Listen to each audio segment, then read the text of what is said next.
In 1952, an Air Force plane called C-124 Globemaster II crashed into a big mountain while flying from Washington to Alaska. Sadly, everyone on board, 52 people in total, didn't make it. The bad weather at the time made it hard to find the crash site, and even later, any attempts to locate it failed. But in 2012, a helicopter crew doing a training mission spotted the pieces of the crashed plane on a glacier called Colony Glacier in Alaska. They started looking for more pieces and confirmed it was indeed the missing plane. Since then, every summer for about a decade, different military groups have been helping in an operation called Colony Glacier. They've managed to identify 40 out of the 52 people whose lives were lost in the crash. The soldiers taking part in this mission take their promise seriously to never leave a fallen comrade behind. They believe it's their duty to bring back those who didn't make it. Another discovery comes from the Alps. In 1991, some hikers exploring the picturesque Alps stumbled upon a human body. It was half frozen in ice at the top of a mountain pass between Italy and Austria. At first, the local police thought it might be a mountaineering accident. But in a few weeks, archaeologists started claiming that this guy might have lived more than 5,000 years ago. They eventually gave the frozen fellow the nickname Ötzi. He was named after the nearby Ötztal Valley. He's become quite famous as the oldest ice mummy on record. Ötzi's frozen state might not be as unique as we thought, and that's where things get really cool. Archaeologists have another theory.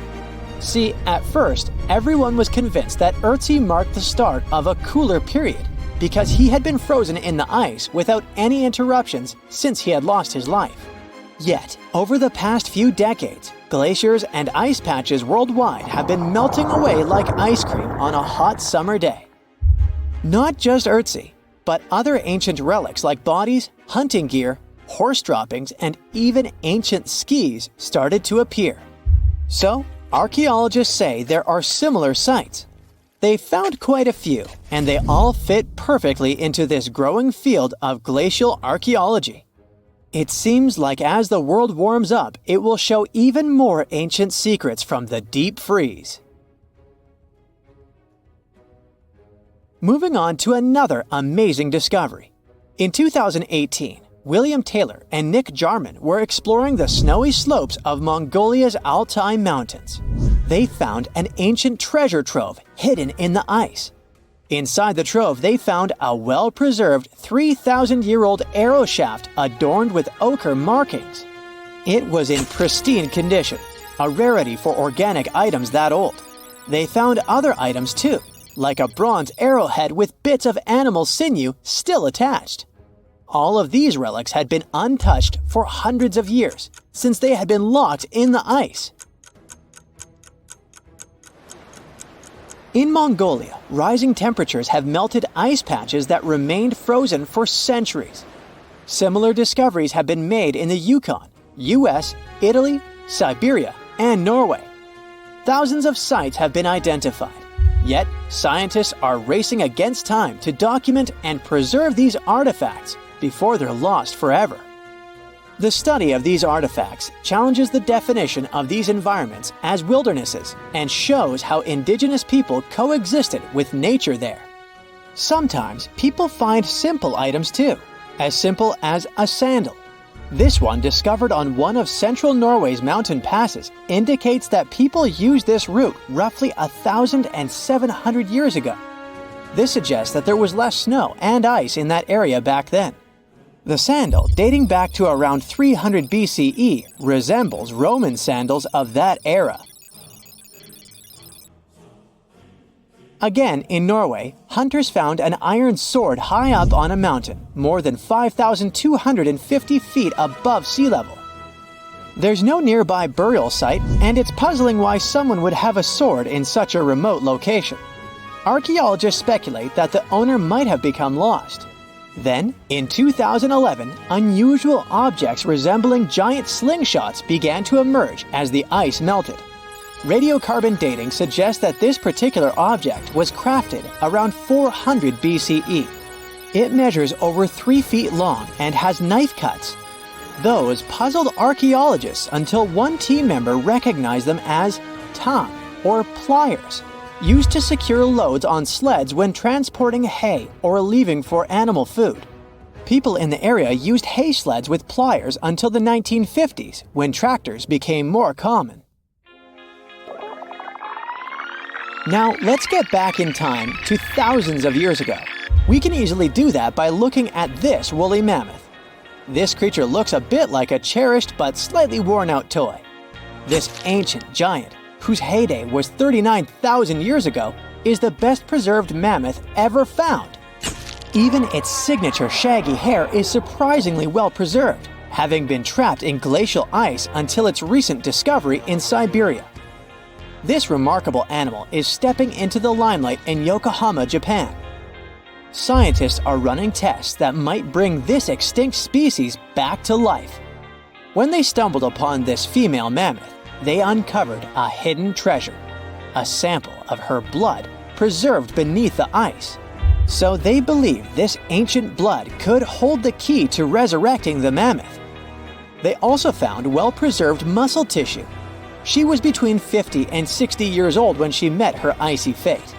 The discovery of mammoth blood has reignited debates about the ethics of bringing back extinct creatures, like in Jurassic Park. Their ambitious plan is to implant an egg into a living elephant for a 22-month pregnancy, hoping that at least one living mammoth cell might survive. Hop on, we're going to the French Alps. We are at a spot not far from where an Air India plane tragically crashed 46 years ago. We're accompanied by a diligent mountain rescuer and his neighbor. They went to this area after a bunch of tourists had noticed a strange-looking thingy on a glacier. It was a bag. The Indian embassy in Paris got wind of it, and it was all set on getting that bag. What makes it kinda cool is that it had diplomatic mail and Ministry of External Affairs written on it. The Air India flight was on its way from Mumbai to New York when it took a nosedive in January 1966. It took 117 people on board down with it. Guess what else was inside the bag besides the soaked diplomatic mail? It had a stack of old Indian newspapers. So, alongside those, they also found bits of the plane's cabin, a lone shoe, and a bunch of cables. Totally unexpected treasures on that mountain. During the summer of 2013, scientists stumbled upon a message left behind by a geologist named Walker, who had placed it there 44 years before. That message sort of served as the man's last testament. He passed away just a month after hiding the bottle in the rocks on the island. The content of the message was quite astounding. In 1959, Walker had measured the distance from those very stones to the glacier's edge, and it clocked in at a mere 167 feet. By 2013, that distance had ballooned to 400 feet. Researchers are convinced that this stark contrast between the two measurements underscores the consequences of ongoing global warming. Imagine the melting ice in Norway's mountains as a time machine revealing a treasure trove. Nearly 800 Viking artifacts tucked away for over 1,000 years have been unearthed. They give us a peek into the bustling trade networks of the Viking era and the critical role of the mountain passes in this ancient commerce. Among the finds are leather shoes, cozy woolen mittens, stylish tunics, feathered arrowheads, horseshoes, walking sticks, and kitchen gadgets from the Viking chef's toolkit. There are even Viking pack horse souvenirs. These artifacts provide us with insights into ancient travel habits and the peak times when those paths were bustling with activity, and give us a glimpse into the lives of adventurers. Meet Costello. He's a Brazilian reef octopus. But Costello isn't a regular octopus. While watching him, scientists began to suspect that he might be experiencing nightmares. When he was sleeping, he was changing colors, making some wild movements, expelling water, and even releasing ink. They decided to study Costello for a while. His behavior during sleep resembled stress and fear. The study showed that he might see vivid dreams, which are, at times, spooky. Well, as just one octopus, these cute underwater creatures are known for their intelligence and sometimes human-like behavior, so it's entirely possible that they see dreams just like we do. In Costello's case, he might be haunted by memories of tough times off the coast of the Florida Keys. Poor Costello has a rough past. He lost a tentacle to a predator before captivity, so maybe that's what he sees in his dreams. If proven true, this discovery could reshape how we perceive intelligence and awareness in both animals and humans. Well, it turns out plants can talk. Well, kind of. Scientists found out that plants actually make ultrasonic clicks when they're stressed. Imagine tomatoes and tobacco plants in a jam. They're making sounds like popping bubble wrap, but way too high for us to hear. These are called ultrasonic signals, and they might be their way of indicating stress. That would mean that plants can communicate with each other, and stressed plants prefer to be drama queens and let everybody know about their troubles. They make around 30 to 50 pops and clicks per hour.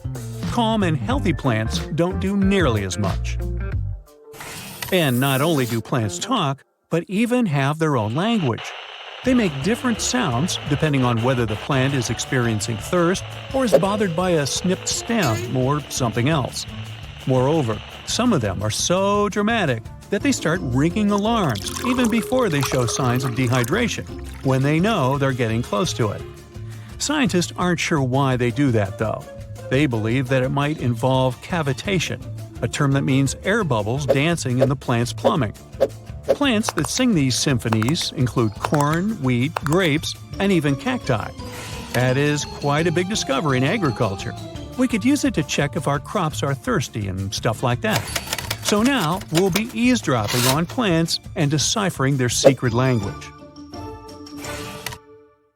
Okay, time for some universal news. Recent studies are shaking up what we thought we knew about the universe's age. Our findings during the last decades showed that the universe must be around 13.7 billion years old. However, a new study shows that it might be almost twice as old, up to 26.7 billion years. Keep in mind that it's not proven, so for now, the official number stays the same. Scientists were using the time since the Big Bang and studying ancient stars to measure the universe's age. But some stars were playing hard to get, looking older than the universe itself. For example, the ancient star Methuselah, which is estimated to be around 14 billion years old, which would be older than our universe. Also, the James Webb Space Telescope caught galaxies looking super mature just a few 100 million years after the Big Bang. All this poses some hard puzzles for astronomers. But this new hypothesis combines the expanding universe theory with something called the tired light theory. It suggests that light loses energy as it zips across cosmic distances. Combine this with the expanding universe theory, and bam! As the universe expands, the light loses energy, so we simply can't see all the super ancient stars that are very far away from us, which is why we could make a mistake in calculating our universe's age. The new model also pushes back when galaxies started forming.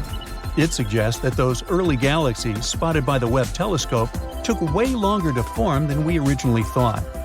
This study is a serious shakeup in the scientific community. If we made such a huge mistake in calculations, we'd have to rethink the very fundamental astrophysics principles. That would be a giant leap, and we'd have to make a huge makeover of almost everything. Which is why we need to be very cautious about it. So while scientists test this new theory, we just have to wait for the results. Now, these aren't the only space news. The new AI technology is already being actively used for scientific research. This time, AI is helping us to look for signs of extraterrestrial life. Researchers in SETI created machine learning algorithms that would help us sift through the cosmic noise faster and more efficiently. When you point a radio telescope at the stars, it's like turning into a celestial radio station that's full of different signals. We catch everything from pulsars to radio galaxies and earthly interference. Obviously, it would be pretty hard to identify a potential signal from extraterrestrials in all this mess. For over 60 years, scientists had to do all this manually, it was a daunting task to scan the skies and explore countless stars and radio frequencies. But now, AI came to help. The algorithms are trained to recognize and distinguish known interference patterns, like those from mobile phones and electronic devices amidst the cosmic data. They spot anything deviating from known patterns, the potential needle in the haystack. And we've already had some breakthroughs here. The astronomers caught 8 signals that didn't fit known patterns. While not confirmed as extraterrestrial life, they show that there's a great potential for future research. Going back to animals, this time we're visiting prehistoric Earth. Imagine turtles so massive they make today's turtles look like tiny toys. Recently, scientists stumbled upon the fossilized remains of one of these giants. It's a sea-dwelling titan that cruised the European waters about 80 to 70 million years ago. The discovery was accidental. A hiker in northern Spain stumbled upon fragments of this creature near the Pyrenees Mountains. This turtle was roughly the size of a rhino, around 30 feet in length. Just to give you an idea, this creature would be about the size of an average car. It shows that extreme sizes were more common before an extinction event. The turtles we know now, of smaller, still substantial sizes, dominated afterward. But the ancient oceans were filled with giant turtles munching on mollusks and jellyfish. This discovery also challenges the idea that gigantic turtles were exclusive to North America. The existence of this turtle proves that these colossal reptiles were hanging out in European waters too. So this might be just the tip of an iceberg, and you'll want to steer around that one too. And finally, NASA's James Webb Space Telescope has made a great discovery. It detected a crucial carbon compound in space. It's called methylcation, and this tiny molecule, even if it might seem insignificant, could help us unlock the secrets of interstellar organic chemistry. Carbon is incredibly important. Carbon molecules are building blocks that construct everything from stars to planets to, well, us.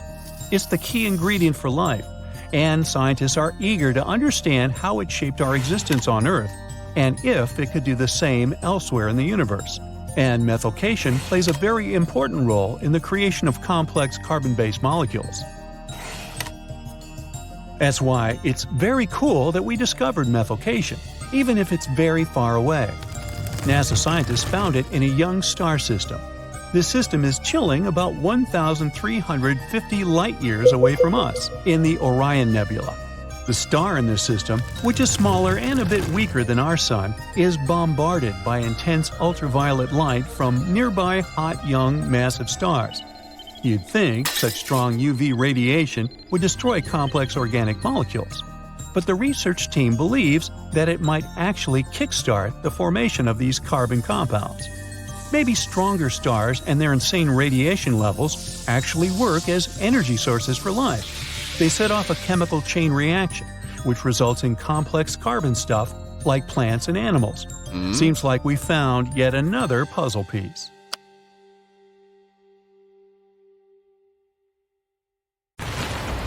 Surprise! There's more than 7 continents on our planet. Argoland, a hidden continent, may help us understand how our planet will look in the future. To find out how it hid from us and what secrets it holds, well, you'll just have to keep watching. Ready for a mystery? Scientists have been looking for a piece of land that's been missing for over 100 million years. Not exactly newsworthy, since people search for information about our planet's history all the time. You'd think it was probably this minuscule island somewhere in the middle of an ocean. Well, you'd be wrong, because this continent used to be as big as the entire U.S. territory. For a long time, geologists have been wondering whether a massive chunk of contemporary Australia vanished into thin air. Some believed it was simply hiding somewhere on the ocean floor. But thanks to some Dutch specialists and 7 years of investigating, we now know there are bits and pieces of this lost land mixed underneath the lush jungles of Southeast Asia. The continents we see in our geography manuals these days are like scattered pieces of a puzzle. There's even a nice experiment you can conduct to see for yourself. Find a world map online and print it out. Cut out all of the continents and play around with them for a while. You'll see they all fit together. Probably the most striking thing you'll see is how South America perfectly fits near Africa. If you close up the oceans that were formed in the last 200 million years, the continents look like they form a giant letter C. And that C is what scientists call the supercontinent Pangaea. It was swimming in an ocean called Panthalassa, and the inner portion of that letter C had a smaller stretch of water called the Tethys Ocean. It is in this small ocean where things get interesting. Back in the Jurassic period, this vanished continent, which scientists started calling Argoland, vanished and left a hole in Australia, now known as the Argo-Abyssal Plain. Geologists initially believed this was all due to a process called subduction. It's when one piece of the Earth's crust dives under another and recycles it into the planet's mantle. Usually, specialists track this continental vanishing through off-scraping.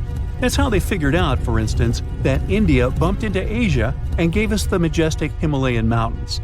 But for Argoland, things were a bit more complicated. Bits and pieces were popping up in places like Myanmar and Indonesia, but they behaved like these time-traveling relics, looking way older than when Argoland supposedly separated from Australia.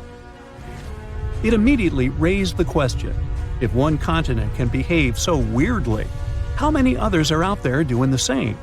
Thankfully, scientists have now put together the entire timeline of Argoland and figured out its mystery. It didn't sink or get swallowed up. It simply transformed into an archipelago, breaking into smaller pieces, called microcontinents, and floating away from Australia. These mini-continents then took a little journey before settling down in Southeast Asian jungles. This discovery fits right into the whole Pangaea puzzle. It helps us better understand how continents break up and make up, all in one discovery, revealing secrets of biodiversity and climate back from in the day. If you'd like to find out more secrets about history, civilization, or random day-to-day objects, be sure to like this video and subscribe to the channel. Like, for instance, the mystery behind this invisible species line in Indonesia. It's called the Wallace Line, named after the British explorer Alfred Russel Wallace. Over 150 years ago, Wallace was on a journey around the Malay archipelago, visiting thousands of islands. What he found was that animals on one side of this invisible line were considerably different from ones on the other side. This invisible line is like a wall between marsupials and tigers, for instance, or honey-eaters and trogons. But now we know that around 35 million years ago, Australia broke up with Antarctica and collided with Asia, and this continental love triangle triggered significant changes. It didn't just change the way the land looked, it also messed with the species of animals on each side of the Wallace Line. In more recent times, a bunch of specialists published a study saying this collision and climate chaos made Asian species comfy living in the Malay archipelago. Meanwhile, the Aussie animals weren't as happy with the new environment. It was too hot and wet for some, and others just couldn't handle the tropical island lifestyle. The discovery of this continental shift towards Asia might also explain a recent finding of a human species that didn't seem to make any sense either. You see, in this hidden cave in the Philippines, archaeologists stumbled upon a new human ancestor. It seems that about 50,000 years ago, on the island of Luzon, there was this ancient human-like species. The lead researcher believed this finding was crucial for understanding human evolution in Asia, and it named this new species after the island, Homo luzonensis. Now, here's where it gets a bit confusing. The bones found by archaeologists had one small problem. They had a weird mix of traits that hadn't been seen together in any other hominid species. Smaller teeth, similar to ours, yet hands and feet that were more like our ancient humanoid ancestors. It was those throwback limbs in particular that connected this human species with the long-lost Southern Territory. That's because they have this primitive look, like these hard-to-pronounce guys, for instance. Only these two species are separated by 2 to 3 million years of time in evolution. Many have wondered, is Homo luzonensis really a new species? Not everyone is convinced.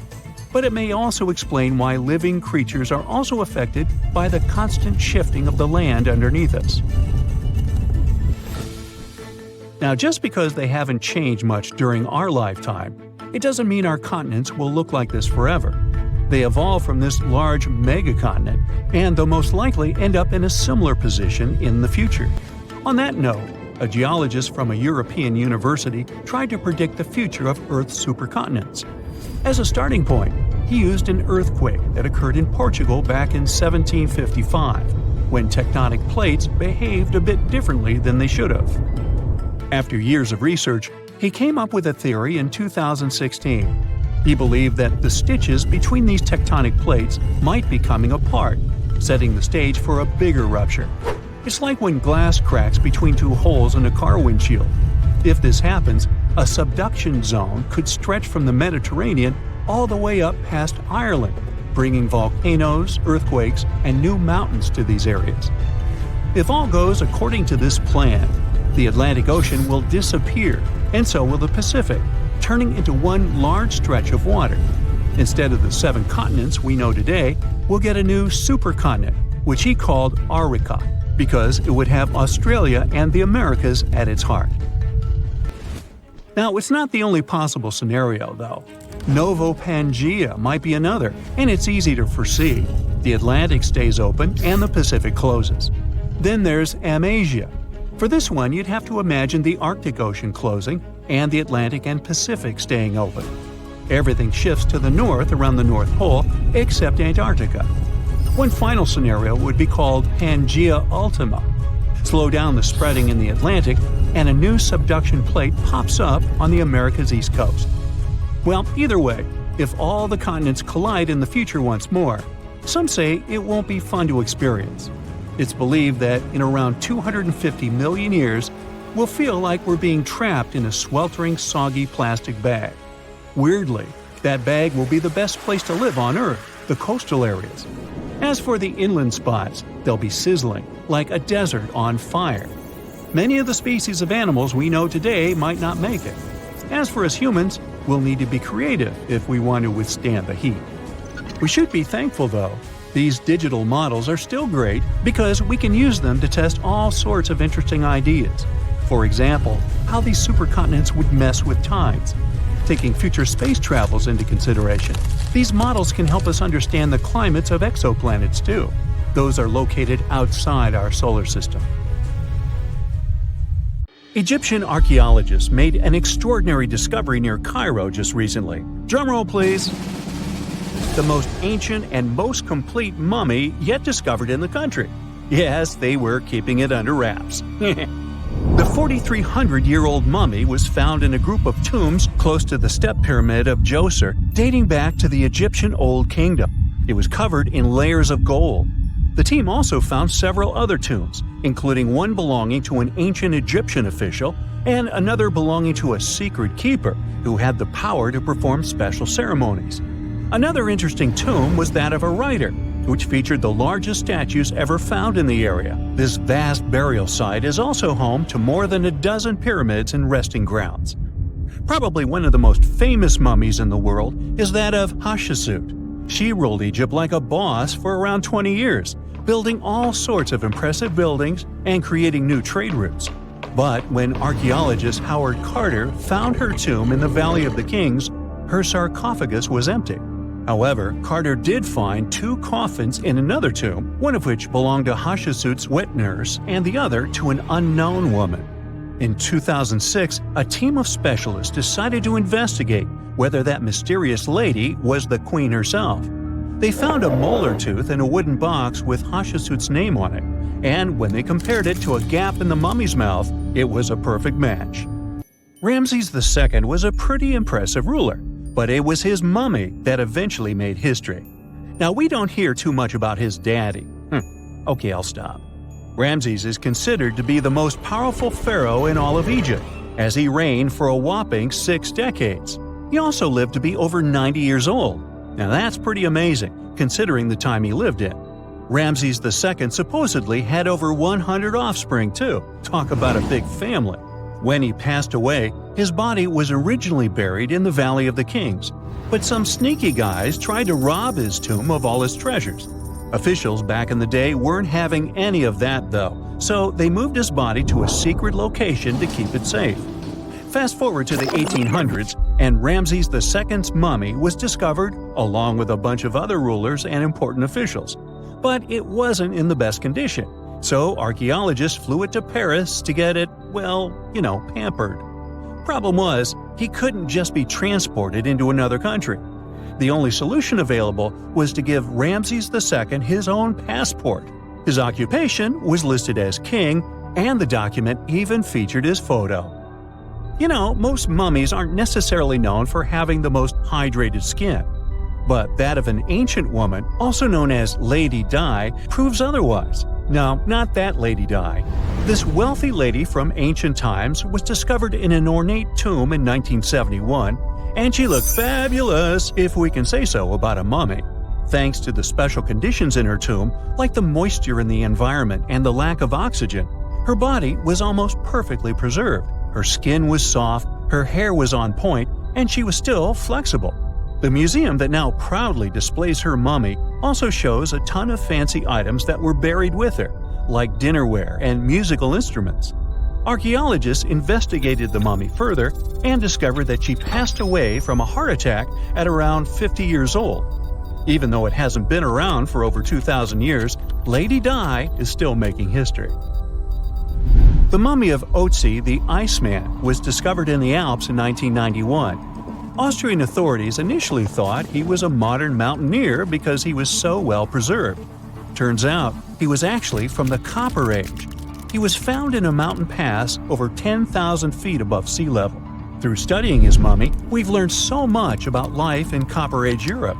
For example, we know that he was a native of Central Europe and enjoyed eating meat. He also suffered from arthritis, narrowing arteries, and intestinal problems. But he likely used acupuncture and medicinal herbs to treat these conditions. And apparently, he was pretty handy with tools.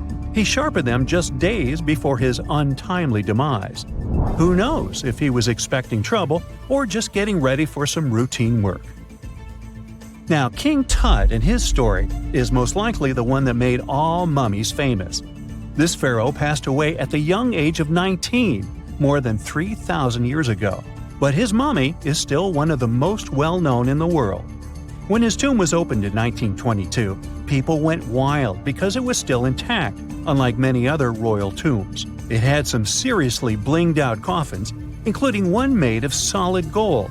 Not only did Tut's tomb give us a glimpse into ancient Egyptian history, but his mummy also taught us a lot about the time he lived in. DNA analysis helped identify his parents and revealed that the pharaoh had a rare bone disorder that might have made walking a bit tough. Now, Ginger is most likely one of the coolest mummies you'll ever hear about. He's like a time traveler from 5,000 years ago who's still looking fly with his golden hair and perfectly preserved nails. Ginger was discovered in Egypt and is believed to be the earliest known mummified body. Before people even knew about mummification, they used to place bodies in shallow graves in the hot, dry sand. And since the sand absorbed all the water, bacteria couldn't reproduce and the body was preserved naturally. Now, scientists are not sure if Ginger's preservation was intentional or not, but since he was buried with some pottery vessels, it's likely that whoever buried him knew some serious preservation techniques. If you want to meet Ginger in person, he's currently chilling at the British Museum. One Dutch art collector bought a statue from Asia and ended up finding a weird discovery. The statue contained a mummy hidden inside. Unfortunately, the body was too fragile to move, so they had to leave it there. The coolest part is that this mummy is over 1,000 years old and was on display for 200 years before being encased in the statue. When scientists did a CT scan, they found out that the mummy was filled with paper scraps covered in writings. Experts think he might have done this thing called self-mummification, which is a pretty intense process involving a special diet and tea that makes your body less prone to bacteria. Only a few people could handle this ritual, and those who managed to do that were seriously respected. No other Egyptian queen has baffled scientists and historians like the stunning Nefertiti. Based on her statues, she was known for her slender neck, wide eyes, and high cheekbones. Her name translates to "the beautiful woman has come," Talk about living up to your name, huh? Even though she wasn't a pharaoh herself, Nefertiti still managed to leave a lasting impression. Written records suggest that, as a wife and queen, she held an incredibly influential role. Because of her power, she was indeed admired, but she also managed to make quite a lot of enemies throughout her life. She was also related to King Tut, but not biologically. Rather, she was his stepmother. So far, locals have yet to identify her mummy, but that may soon change. A local Egyptologist who has been busy excavating tombs in the Valley of the Kings has found 2 mummies that he believes could be Nefertiti and her daughter. According to specialists, we may soon finally get a definitive answer about the identity of these 2 mummies. And if one of them does turn out to be Nefertiti, we could be in for a real treat. DNA analysis and CT scans of the mummy could give us the most complete and accurate image of the queen that we've ever seen. It's crazy to think that we've only scratched the surface of what lies beneath modern-day Egypt. Nefertiti ruled during a time of great power and prosperity in Egypt, but unfortunately passed away in a period of social turmoil, leading to her gravesite being lost. Now, where's my mummy? A gruesome discovery took place in Egypt some years ago. You want to hear about it? 16 human hands, carefully buried in 4 eerie pits. They didn't look too much like human hands at first, since they were abnormally large, but they were. Weirdly, there were only right hands. No left hands were in sight. It turned out that it points to the practice of an ancient dark ritual. Old Egyptian art and tales talked of a ceremony where warriors would present the right hand of their adversaries as proof of victory and ask for gold in return. Egyptians believed in the afterlife, so cutting off someone's hand meant you cut off their power eternally.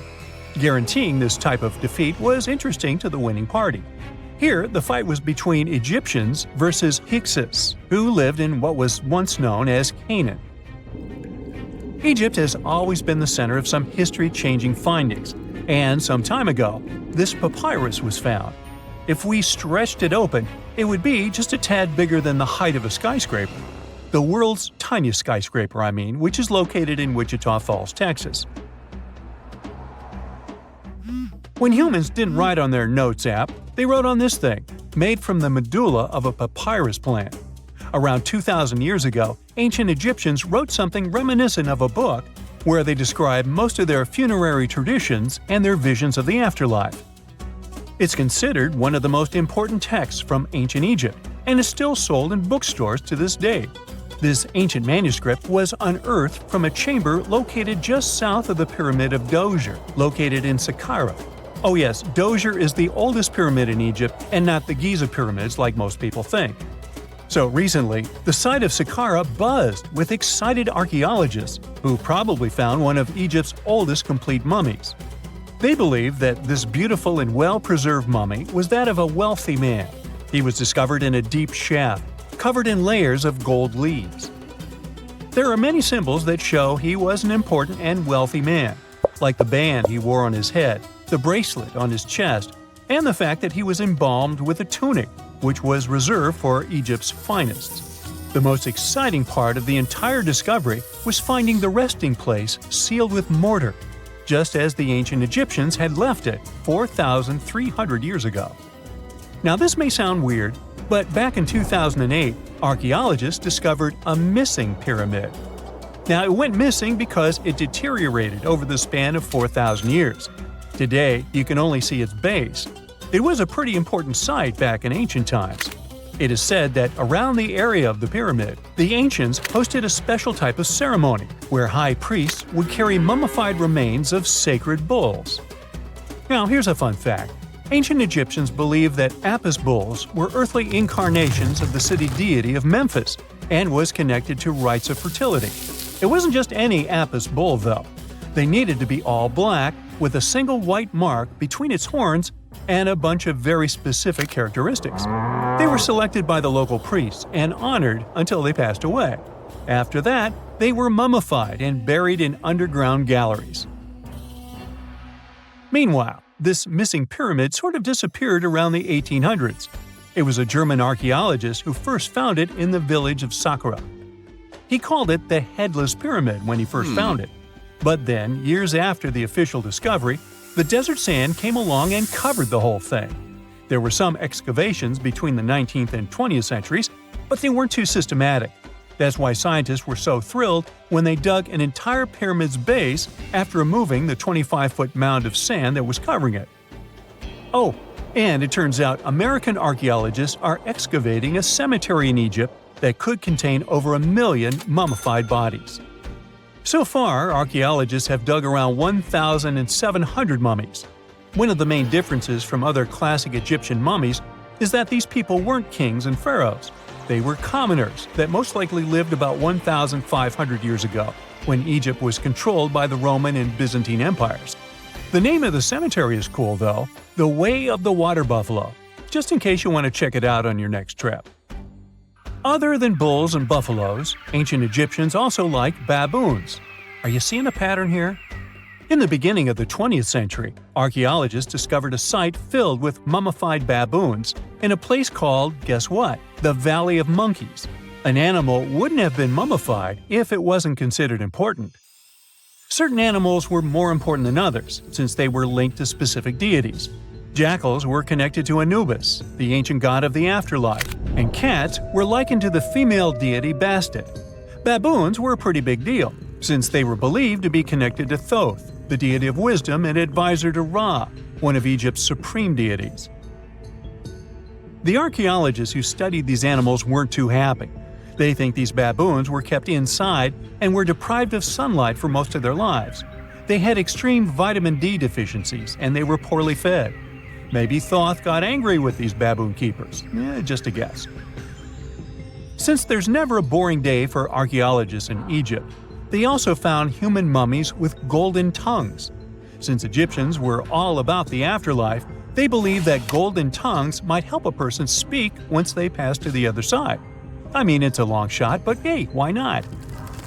Some of these mummies were placed in wooden coffins with goods, such as necklaces, pottery, golden artifacts in the shape of lotus flowers and scarab beetles, and iPhones. Just kidding. A new temple was also unearthed recently in Egypt. Scientists believe it was dedicated to honor Zeus Cassios. That deity would be a cross between Zeus, the almighty Greek deity of the sky, and Mount Cassios. While digging around the Sinai Peninsula in Egypt, archaeologists spotted 2 pink granite columns poking out of the ground. And bingo! They believe these columns represented the temple's front gate and collapsed during an earthquake many years ago. And speaking of deities, there weren't only super serious deities. Recently, scientists unearthed a golden ring in a city south of Cairo. No, Frodo, it's not magical. It was a normal gold ring, but it had the depiction of the deity of fun, officially named Bes. This deity is often described in sacred texts as a happy chubby dwarf. Today, many tattoos we get are sorta deprived of any sense and are made of aesthetic purposes only. In ancient Egypt, though, women would get tattoos as a token of protection for childbirth. That's what scientists think, at least. Around the Nile region, scientists found some mummies that had well-preserved tattoos, which is a rarity since the skin deteriorates so easily. 2 of these women tattooed their lower backs, and the drawings were simple. They were mostly pictures, including that same chubby dwarf we just talked about, Bes. He also had a side hustle as the protector of women during childbirth. Now, would you believe me if I told you ancient Egyptians invented robots? No? Well, that's because that's not entirely true. Sure, they were astronomers, mathematicians, and engineers, and somehow they also squeezed an eccentric invention into that package. An automated deity some scientists called Hathor. This wooden statue had been in the Metropolitan Museum of Art for years before someone noticed its secret. With the help of an X-ray machine, specialists discovered a mechanical operating system inside it. The pulley-like axis goes from the statue's shoulder to her left leg. When the system rotates, the statue raises and lowers her hand. Hey, pick me! Pick me! I got my hand up here. Now, have you ever seen cricket balls that are 3 billion years old? Klerksdorp spheres were found in deposits of the mineral pyrophyllite in South Africa and rock the science world. They do look like tiny ancient cricket balls with seams like lines around the middle. Back in the 1980s, Some folks claim these spheres had been made by an advanced pre-flood civilization we know nothing about. One museum curator shared stories about how they rotated on their own in a display case. There was also a TV show that invited a psychic who declared the spheres were pieces of an ancient spaceship. But according to geologists, these spheres are actually pretty common concretions or spherical objects formed by different minerals than the surrounding rock. The seam-like lines are just imprints from the host rock's layers building up over time. The Klerksdorp spheres come in different shapes, from noticeably flattened spheres to distinct discs.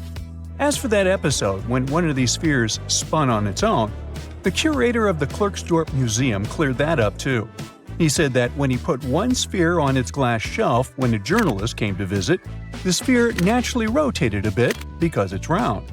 The area where the museum is located often experiences earth tremors from gold mining activities nearby. The oldest known human-like footprints could be 6 million years old. They were found on the Greek island of Crete in 2002. If the number is correct, it would mean that early human ancestors may have migrated between Europe and Africa much earlier than we previously thought. This doesn't mean Africa is not the cradle of humankind, though. It could just prove that early human ancestors moved back and forth between continents. Some researchers believe the footprints were left by a bipedal creature possibly related to an early human ancestor nicknamed El Greco. According to scientists who studied them, the footprints have a very human-like shape, with 5 toes and a parallel big toe. Some scientists are skeptical about it and suggest the prints might be from a late European ape. The new study analyzed fossilized marine microorganisms found in the sedimentary rocks to determine the footprint's age and prove it's actually 6 million years. The next amazing find that keeps scientists entertained is the Doorchester Pot. It's a beautifully crafted metal vessel with some fancy geometric designs embossed in shiny silver. The pot was discovered in, who could have thought, Dorchester in 1852 under quite unusual circumstances. During a powerful blast, the pot broke into 2 pieces.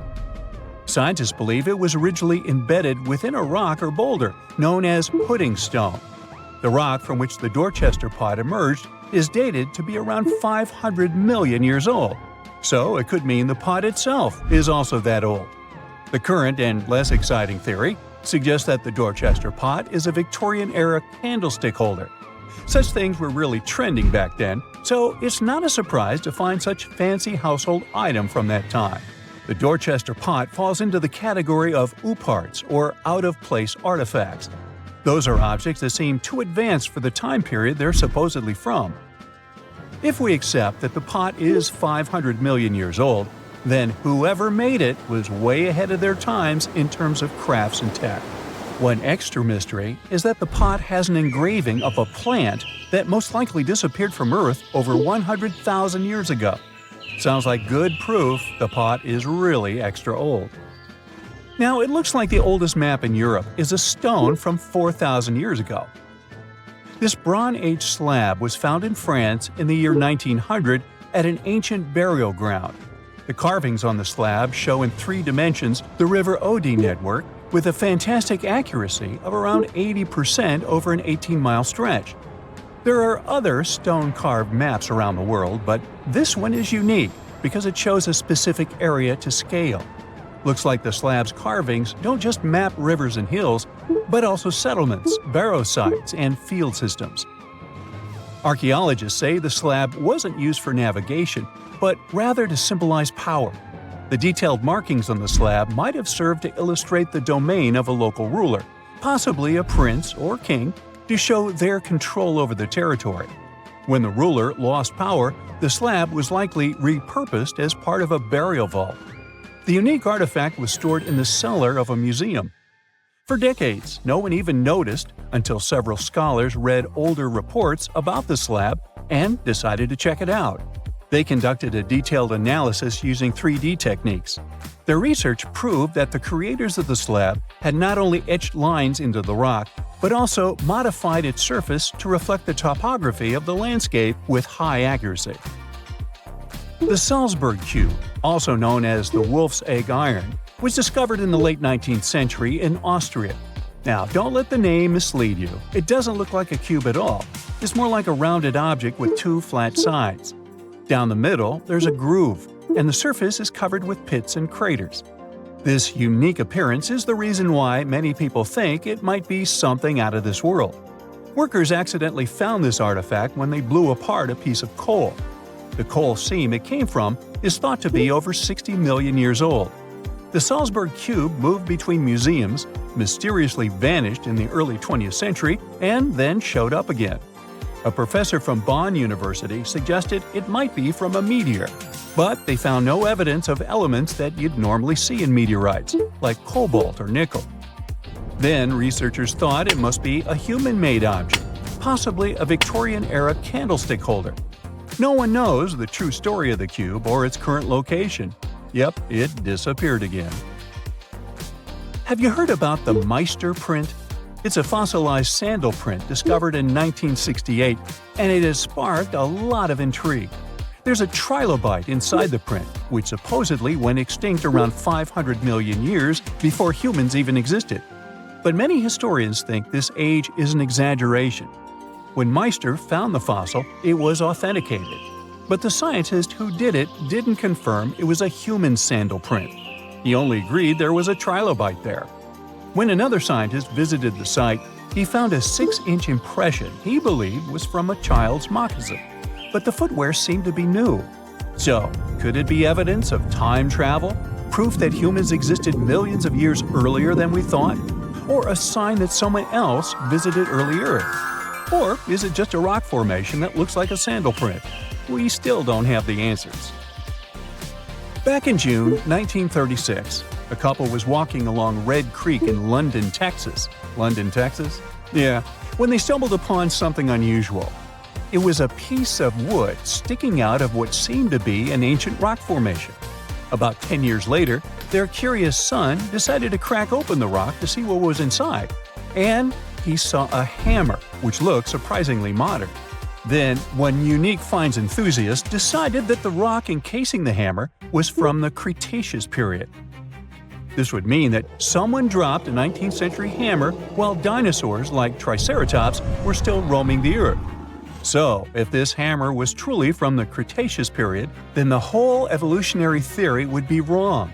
And if the hammer was modern, it would mean the Cretaceous rock formation it came from was much younger than we thought. But the real answer was much simpler. The hammer was indeed modern, and geological processes had encased it in rock. Minerals can harden around an object in a relatively short time.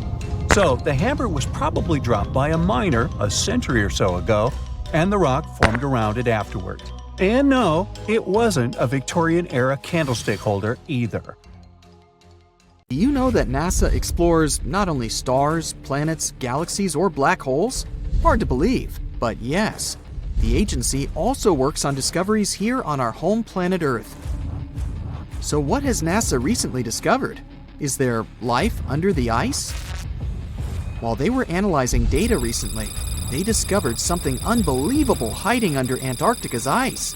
And this discovery not only changes everything we know about the whole water system of the Earth, but it may also help with research about life in space. Humankind's existence might depend on understanding Antarctica and its secrets. So, the recent discoveries reveal vital information about our survival. But before we continue, let's see how much you know about this place, where it's only ice as far as your eyes can see. Antarctica is one of the world's 7 continents in the southern hemisphere. It's the 5th largest continent in terms of total area, and that means it's almost twice the size of Australia. Want to see real meteorites? Go to Antarctica. Due to its dry climate, Antarctica is one of the best places to observe space. But what's even greater is that you can find meteorites on the white surface of the continent. Scientists have already plucked about 45,000 meteorites from the ice, and they think they can see another 300,000. Since there aren't many terrestrial rocks there, it's easy for them to spot them, thanks to their dark color. Antarctica's dry desert environment also helps preserve them, even the ones that fell to Earth more than 1 million years ago. And can you imagine any volcanic activity in Antarctica? It's hard. But this place is where fire meets the ice. West Antarctica is where most volcanic activity occurs. Scientists recently found that 138 volcanoes exist in West Antarctica alone. Wow! You would think that Antarctica is always cold, but no. Its coastal regions can get as warm as 50 degrees Fahrenheit. But have you ever wondered what Antarctica would look like if there were no ice? It may seem unimaginable now, but it was not always covered by ice. That was 34 million years ago, though, so nobody could tell how the continent's surface would be without the ice. But NASA changed that. They generated computer simulations and created the most accurate map of it as of today. What they saw was incredible. The continent was not flat at all, like it seemed. It's pretty bumpy, with valleys, rolling plains, and high mountains. But this was nothing next to what they had discovered under Antarctica's ice. So, what is it? Drum roll, please. NASA found 2 new subglacial lakes. And what's even cooler about it is that they spotted these lakes from space. How is that? If your answer is high-tech satellites, then you're right. In 2003, NASA launched a satellite called IceSat. It measured ice sheet mass balance and cloud and aerosol heights. The satellite also helped create the ice-free map of Antarctica. In 2010, the European Space Agency launched the second satellite, Cryosat-2. It was for tracking the changes in the thickness of the ice. Then, in 2018, NASA launched the third one, IceSat-2, a follow-on to the IceSat spacecraft. It measured ice sheet elevation and sea ice thickness. It was NASA's most advanced Earth-observing laser instrument. It delivered the highest precision data. And when that was combined with the data from the other satellites, it was possible to spot these 2 new lakes near a pair of larger ones. But how is it possible that these lakes exist in the first place? The average thickness of most Antarctica ice is approximately 1.2 miles. However, it can get over 1.8 miles thick in some places, especially during the winter. So, you might think that there's nothing under there, but science says otherwise. It's not quite possible to see it with your bare eyes, but the continent's ice is slowly but constantly flowing in different directions under the force of its weight. But scientists could not figure out how water moved for many years. That started to change in 2007, when data gathered from the IceSat provided insight into what hides beneath the surface. They first discovered an entire network of meltwater lakes connected under Antarctica's fast-flowing ice streams, and there were hundreds of them. Scripps Institution of Oceanography glaciologist Helen Amanda Fricker figured that the elevation changes measured by IceSat happened because of the dynamics of these lakes. They did not hold meltwater statically. Instead, they were filling and draining continuously over time through a system of waterways. And as they did that, the ice above rose and fell. But where do they drain? The ocean, of course, and it drains a lot. A recent study, co-authored by Fricker, found that the drainage of one lake flushed as much as 198 billion gallons into the ocean in only 3 days. Countless mysteries about how nature works are still waiting to be solved. But finding the 2 new lakes will give scientists a better picture of how fast the Antarctic ice sheet will change as the climate gets warmer, and how this will affect global ocean currents and sea level rise. The filling and draining cycle of the lakes also caused the ice sheet to suffer cracks and crevices. So, the information they find from these new lakes will also give them a better understanding of the damage on the surface of the ice.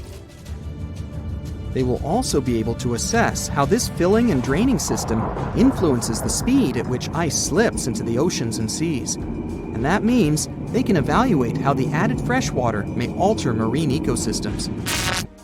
This discovery may also suggest whether life is under the ice. Wow! Scientists drilled through about 3,504 feet of ice and found that water samples taken from one of the lakes contained approximately 10,000 bacterial cells per milliliter. Such a high number of bacterial life is a good sign, because that means the icy waters might also support higher life forms, such as microanimals, and one of these new lakes might even be their home. But the most exciting thing is that the new lakes might help them understand whether life on other planets is possible. Scientists believe any life below the frozen surface of the planet Mars might follow the patterns seen in Antarctica's lakes. So, there is a possibility that they might find critical new information on the type of life that may have existed on the red planet. You wouldn't want to be there during the winter, though. The lowest temperature on Earth you can experience is negative 128 degrees Fahrenheit. In 2010, there was an even lower temperature of negative 135 degrees Fahrenheit. And you may feel this cold much worse due to the strong and dry winds. Did you know that the size of the ice surface on Antarctica also changes throughout the year? It's about 1.2 million square miles during the summer, but when it's winter, it grows to 7.3 million square miles. Yet, despite the change, it remains the largest piece of ice on Earth. Sorry, Arctic, you lose. Do you know these cute little penguins? Consider these animals the locals, because there is no native population in Antarctica. It's a no man's land, because no single country owns it. But do you know who really owns it? 5 different species of penguins, seals, and killer whales. Ha ha. Despite the continent's harsh conditions, you can visit it as a tourist for fishing and research purposes. Around 5,000 people reside on the continent during summer at research stations. But when winter comes, the number naturally drops down to 1,000. Antarctica's ice blanket makes up 70% of the world's freshwater reserves. Imagine what would happen if it melted. The global sea levels would be raised by almost 200 feet.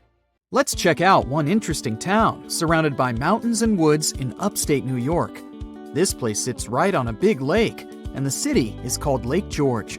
People like to come here to go fishing, boating, and take up other water activities. You can meet many fishers, athletes, and a screaming man standing by the shore. Lake George is one of the most popular places in the northern part. Wait a minute, what? A screaming man? What does it mean? Yeah, people come to the shore, look towards the lake and the mountains, and just scream loudly. It looks pretty weird from the outside. Here's a young guy screaming, then he leaves, and a girl stands in his place. She starts screaming too, and then she offers you to do the same. Okay, you come to the spot where she was standing, turn towards the water, and shout. Wow! The sound of your voice echoes back to you. You hear yourself as if the sound wave passed through a giant megaphone. Your scream sounds distorted. It's unbelievable. You get closer to the shore and start screaming again. But this time, the magic is gone.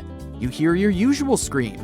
You return to that point, and here's the sound of your cry rising to you again with an echo.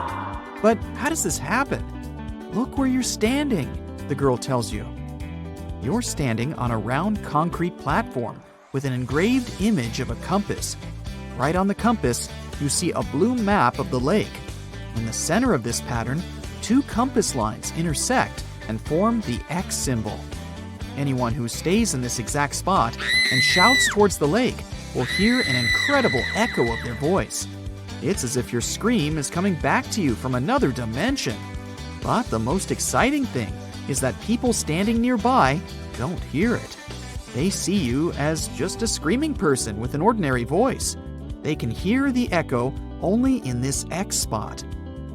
Scientists still can't explain this acoustic phenomenon or figure out the reason for this behavior of the sound waves.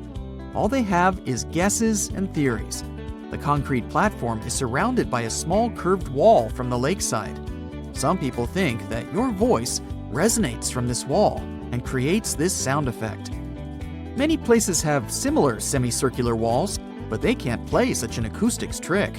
Another theory says that mountains and water somehow create the echo effect. There's also an old legend according to which a magical creature appeared at this spot. It shouted towards the water, and its wisdom has echoed throughout the lake ever since. I still think the sound resonates from the wall, but let's move on. We have more places to go. The next incredible location we're going to drop by is in California. Welcome to Lake Berryessa. Just stand on the shore and watch. Everything seems normal, beautiful nature, clean, calm water, but there's a huge deep hole in this lake into which millions of cubic feet of water are pouring per second. But don't worry, this is not a natural anomaly or a tunnel to the underworld. It's the glory hole, and people created it. Lake Berryessa is in the area where the farming town of Monticello used to stand. In the last century, people built a dam next to the lake. During the rains, the water level rose and overflowed beyond the edges of the dam. To solve this problem, engineers built a vast hole. To give you an idea of how vast it is, imagine an ant standing on the edge of your bathtub with water flowing through the drain hole. The glory hole is as big for you as the drain hole would be for the ant. The water goes through a long horizontal tunnel and enters the nearest bay. The glory hole is a local attraction and a popular place for tourists. Now let's move to the Caribbean region for another fascinating location. Here, among the clear blue sea, you can find a unique lake on one of the dreamlike islands. Its entire territory looks like a giant concrete platform. But don't swim in it. Steam emanates from the lake's surface because of high temperatures. Almost all the water here is liquid asphalt. Pitch Lake is the largest asphalt deposit in the world. Its depth is 250 feet, which means that a passenger Boeing can fit there in an upright position. Scientists haven't yet studied the lake thoroughly. They think there's a fault in the Earth's crust underneath it. Natural gases and oil pass through this crack and mix with water. Then, all this liquid goes through many chemical reactions and turns into asphalt. The lake contains about 10 million tons of hot material, according to rough estimates. Theoretically, no life can exist in such conditions, but scientists discovered a colony of microbes there. This means that life outside of our planet can exist. Saturn's largest moon, Titan, has many hydrocarbon lakes on its surface, similar to Pitch Lake. And if the simplest forms of life can exist here, in the asphalt lake, they may also survive on Titan. Our next unusual lake is in a pretty unexpected place, in the driest region on Earth. And these are not hot dunes and lifeless plains. This region is in Antarctica. A dry area is not where it's hot, but where there's almost no precipitation. The desert is not heat and sand, but the absence of life. Some areas of Antarctica meet these two criteria. It's so cold here that a mug of tea can freeze in a minute. But the lake we want to see doesn't freeze. Although it's not even a lake, but a pond, because of its tiny size and depth of several inches. It resembles a large puddle of icy water. It doesn't freeze because Don Juan Pond is one of the saltiest reservoirs on the planet. Salt prevents water from turning into ice. But the most interesting thing is the lake's origin. Scientists still don't know how it appeared here. Our next stop is in the southern part of Tunisia. In 2014, a strange lake appeared out of nowhere, right in the middle of the desert.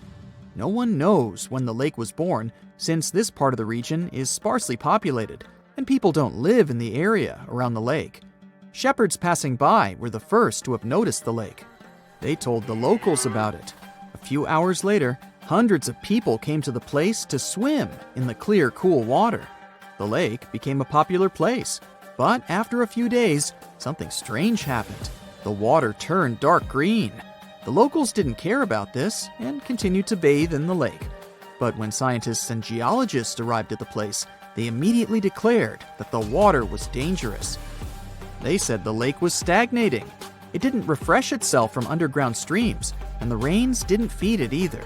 The water became moldy and dirty, and then turned green. The lake contained algae and a lot of harmful bacteria dangerous to the human body. Scientists also found out that the land in this region had phosphate deposits. This substance can decay and become radioactive. But the locals didn't take the scientists' words seriously. Just imagine that you're wandering in the desert under the scorching sun and notice a cool green lake. Few people will refuse to jump in there. The origin of this lake remains a mystery. Some experts think that heavy rains have filled a hole in the ground with water. Water has probably accumulated in the shadow of rocks surrounding the canyon. But another, more frightening theory says that an earthquake formed the lake. The seismic activity must have torn the Earth's crust above the water table. Then, underground springs spilled out of the depths and filled this crevice. This means that all the water that came here can pour back out. Imagine pulling the plug out of the drain hole in a bathtub. Any small earthquake can make the lake's plug fly out. In this case, the gap can take all the water back underground. So let's hope there won't be any swimmers in the lake at that moment.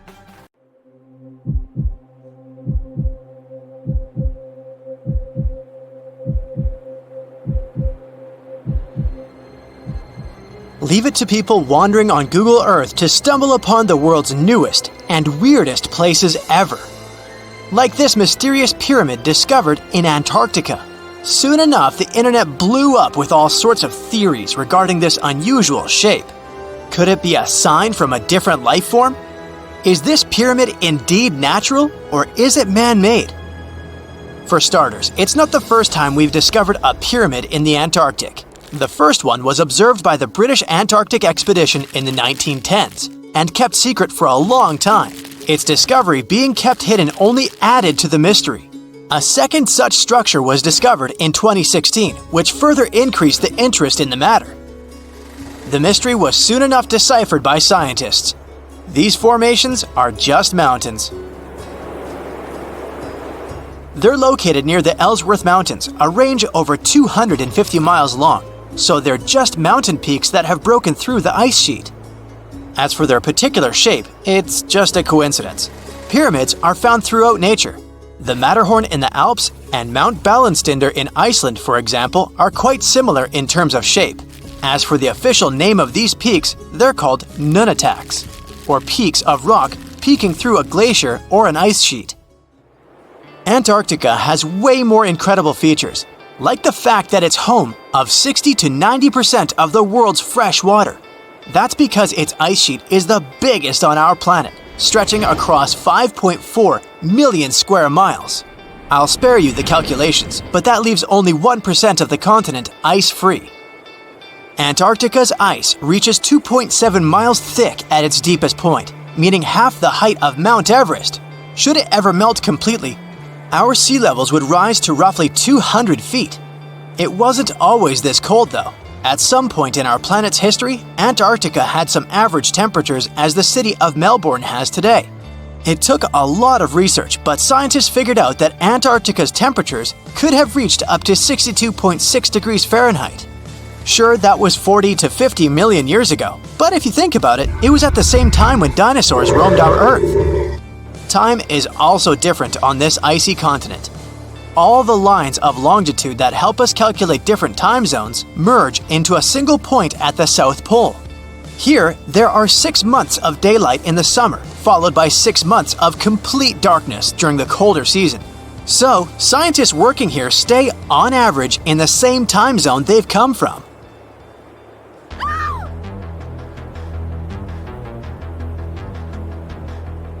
The Bloodfalls aren't a chapter of a thriller movie. They are merely a series of waterfalls located in one of the driest regions of Antarctica. They emerge from an underground lake filled with a special type of bacteria. These little organisms use sulfates as fuel instead of sugars, which makes them very intriguing for scientists. The water contained in this lake is so full of iron that it basically just rusts when it meets air. So, the reddish color of the waterfall also gives it its trademark name. The megalodon was the largest predator ever known in our planet's history. In terms of its location, the megalodon lived practically in all waters on our globe, except near the poles. The reason why there are no megalodon teeth found in Antarctica is probably because the gigantic creature was adapted to only warm tropical and subtropical waters. If you plan to visit Antarctica by boat someday, Just know you might not get there on a non-metallic boat. The hull of your transportation device must be made of either steel or aluminum to withstand the harsh weather conditions here. Antarctica isn't home to a lot of bugs. In fact, there is only one true species of insect that calls this place home. It's a wingless midge called Belgica antarctica. This fly is so tiny that it only reaches 0.08 to 0.23 inches long, but it's still the Antarctic's largest terrestrial animal. A lot of Antarctic fish also come with an antifreeze substance in their blood. They don't necessarily need it for protection against the cold temperature, but mostly against touching ice. These antifreezes are made up of large glycoprotein molecules. They surround any small ice crystals that may form, making sure they don't spread through the animal's tissues, which could cause a lot of damage. They also create a sort of small pillow blocking the sharp ice crystals, so they're less likely to cause any pain. It also doesn't rain a lot here on this icy continent, but one amazing meteorological quirk of Antarctica is that it's full of diamond dust. This dust is basically small ice crystals that pop out of humid air close to the Earth's surface. Think of it like an icy fog. As they flow through the air and get touched by sunlight, they begin to sparkle, making visitors here feel like they're surrounded by diamonds. It's probably the last place you'd want to go into labor, but in 1978, the first person was born here ever. Emil Marco Palma was its name, and ever since, 10 other people have been born here in Antarctica. There's a lake on this icy continent that is so full of salt, it makes it impossible for it to freeze over, even if temperatures can go as low as 5 degrees Fahrenheit. That's because pure water freezes at 32 degrees Fahrenheit. Water that has salt in it, or any other substance for that matter, will freeze, but at a way lower temperature. That lower temperature is adjustable depending on the substance itself and the amount that has been placed into the water. Antarctica was the last official continent to be discovered. It remained completely unseen until the 1820s. But it took another 20 years to confirm it was actually a continent and not just a group of icy islands. Just because it's really cold here doesn't mean you can't go on a date here. One December night, an American scientist that was posted in Antarctica logged into a dating app simply out of curiosity. He was certain no other profiles would show up, but to his surprise, he found someone soon enough. Another researcher who was stationed just 45 minutes away, by helicopter of course. They eventually got together and went on the first date in Antarctica ever recorded. Apart from ice, this continent has something else way more abundantly than any other piece of land on Earth: meteorites. If we look at the research done by scientists, meteorites have equal chances of reaching any place on our planet. However, once they go through our atmosphere, the situation is a bit more complex. That's because different climates on our planet, like the humid ones found near the jungle, have a lot of moisture and oxygen, which will corrode most meteorites. The climate in Antarctica is really dry, so the possibility of meteorites corroding is little to none. More so, it's way easier to spot these rocks on the icy white surface of this area than in any other place on Earth.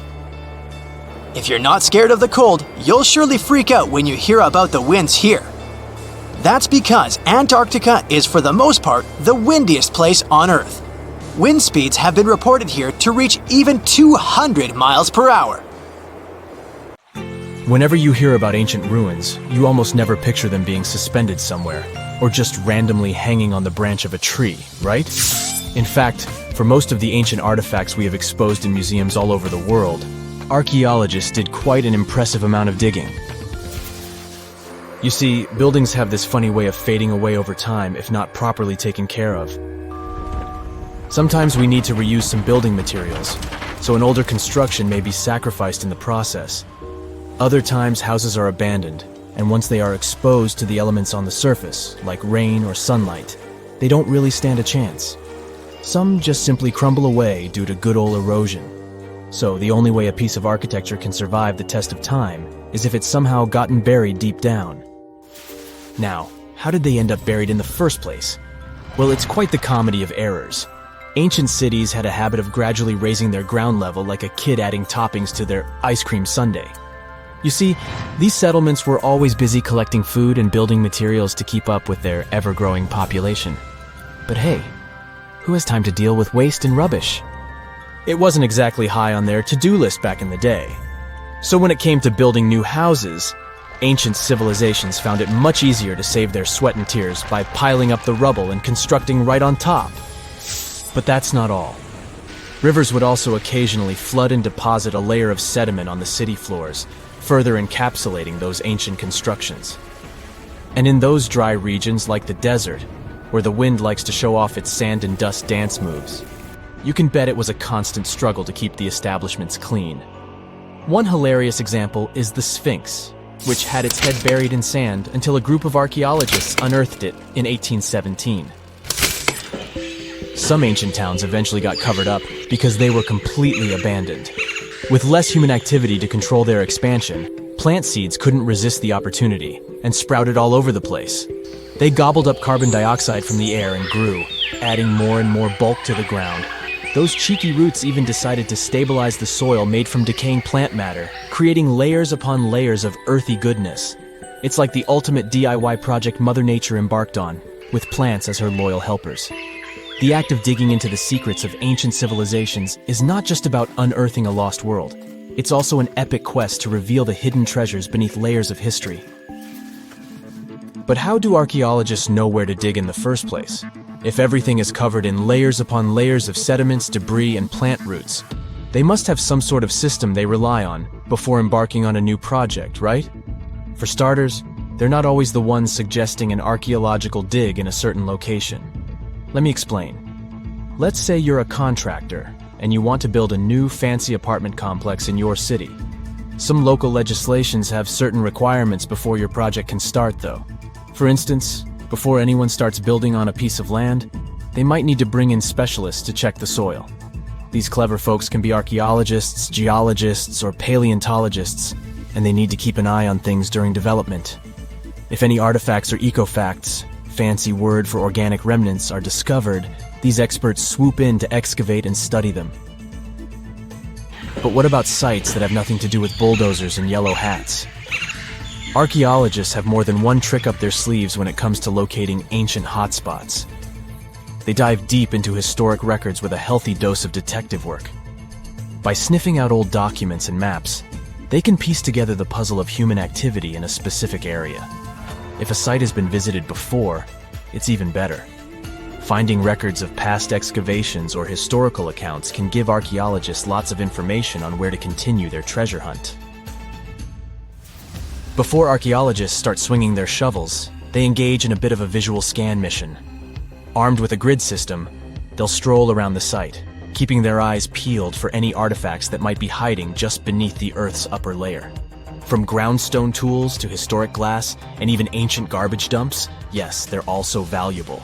These keen-eyed explorers can spot signs of human activity faster than most people. If they stumble upon midden soil, fancy term for a garbage dump, they know for sure that humans once called this place home. Archaeologists don't just rely on their trusty shovels, though.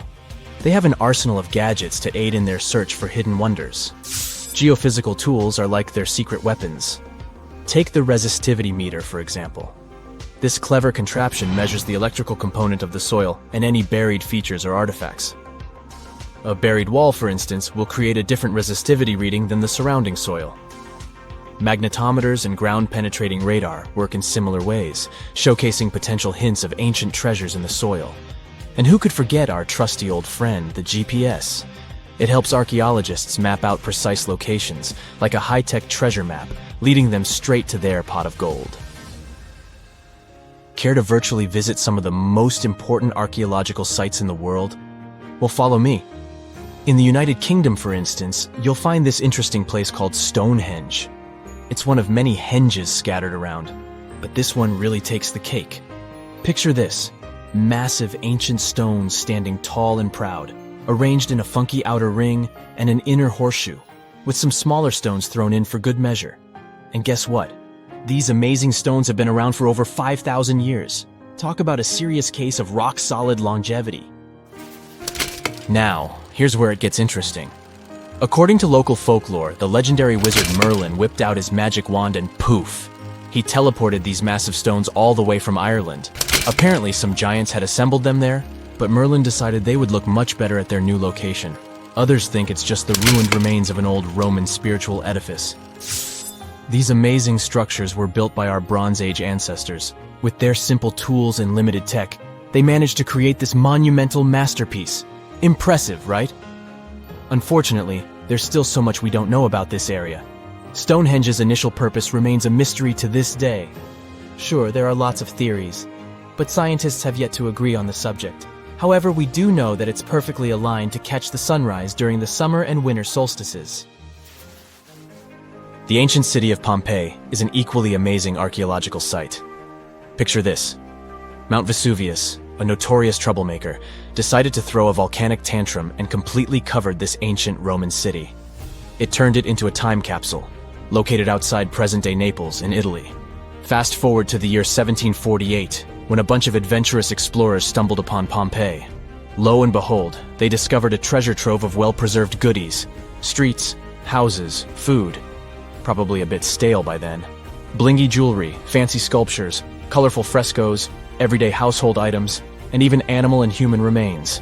It was like an epic archaeological party. From the looks of it, Pompeii had it all. Fancy houses and villas, a massive 20,000-seat arena, cute little artisan shops, hangouts like taverns. And let's not forget the saucy spots like those luxurious bathhouses for some intense pampering.